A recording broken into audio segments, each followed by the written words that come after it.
আমি আমার মোবাইলটা বুঝিয়ে পেয়েছি, এলাকা আসছি, আসার পরে মোহাম্মদ বেলাল হোসেন নামে এক ব্যক্তির কাছে আমি গিয়েছিলাম। ওনার আসলে পোস্ট পদবি আমি আসলে জানি না, বিস্তারিত জানি না। আমাকে একজন কমিশনার এবং একজন দোকানদার বলছেন যে ওখানে একজন ভালো লোক আছেন বেলাল সাহেব, ওনার কাছে যান। আমি ওনার বাসায় গেছি। প্রথমত ওনার ছোট একটা বাচ্চা আসে, বাচ্চা বললো যে আব্বু গোসল করে। তারপর আমি দাঁড়ানোর পরে বেলাল ভাই আসছেন, আসার পর আমার অভিযোগটা আমি বলছি। বলার পরে বেলাল ভাই আমাকে বলছে আজকে শুক্রবার, আপনি নামাজ পড়ে নামাজ শেষে আমার সাথে যোগাযোগ করেন, আমি ব্যবস্থা করে দিচ্ছি। তখন আমাকে বললো যে আপনার লোকেশন যেখানে দেখাচ্ছে কাউকে বলার দরকার নাই, আপনি একটু অপেক্ষা করেন, আমি ব্যবস্থা করে দিচ্ছি। আমি নামাজ শেষে বেলাল ভাইয়ের সাথে যে ভাইয়েরা আছে, ছোট ভাইরা, আমার ছোট হয়তো এলাকার জনপ্রতিনিধি, তারা আমাকে যথেষ্ট সহযোগিতা করছেন। আমি আমার মোবাইলটা বুঝিয়ে পেয়েছি। এই হলো আমার কথা। তবে বেলাল ভাইকে আমার অন্তঃস্থল থেকে আন্তরিকভাবে ধন্যবাদ।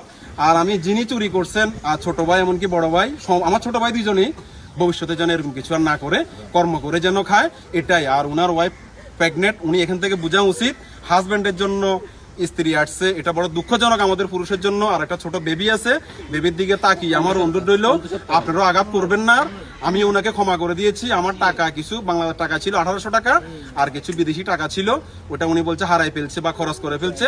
আমার কোনো দাবি নাই। তবে আমি যারা আমাকে সহযোগিতা করছে তাদের আন্তরিক কৃতজ্ঞতা জ্ঞাপন করছি। ধন্যবাদ। আসসালামু আলাইকুম ওয়া রাহমাতুল্লাহ।